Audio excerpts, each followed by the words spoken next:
अस्सलाम अलैकुम प्यारे बच्चों, हम आपके लिए लाए हैं एक बहुत ही खूबसूरत कहानी जिसका नाम है नन्ही गुलहरी की तलाश। तो चलिए चलते हैं कहानी की तरफ।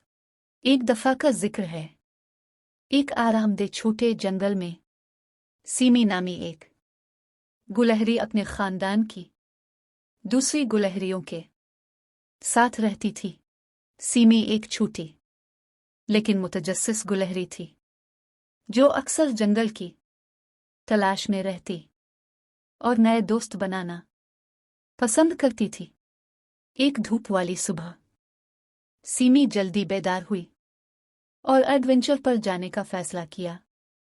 वो दरख्तों के दरमियान से भागी जा रही थी, इसकी तेज दम इसके पीछे झूम रही थी जब वो दरियाफ्त करने के लिए दिलचस्प चीजों की तलाश कर रही थी।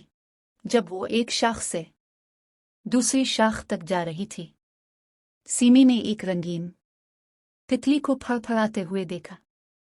हेलो मिस बटरफ्लाई, सीमी ने खुश दिली से कहा।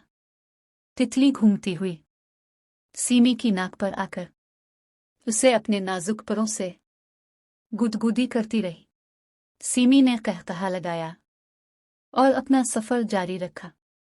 अचानक इसे करीब की झाड़ी से हल्की हल्की आवाज सुनाई दी। मुतजस्सिस सीमी ने करीब आकर अंदर झांका।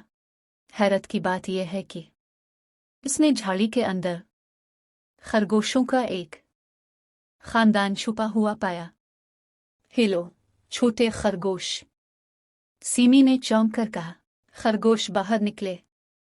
इनकी तेज दुमें जोश के साथ उछल रही थी और सीमी के साथ इसकी मुहिम जोई में शामिल हो गए। एक साथ उन्होंने जंगल की सैर की, खेल खेले और रास्ते में सबसे ऊंचे दरख्त पर चढ़ गए और यहां तक कि एक बड़े बलूत के दरख्त के साए में पिकनिक मनाए।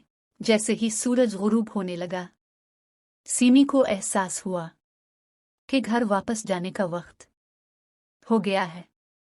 इसने अपने नए खरगोश दोस्तों को अलविदा कहा और जल्द ही उनसे दोबारा मिलने का वादा किया। खुशी भरे दिल और थके थके जिस्म के साथ सीमी अपने आरामदेह ट्री हाउस की तरफ वापस चली गई, जो कल एक और मुहिम जोई के लिए तैयार थी।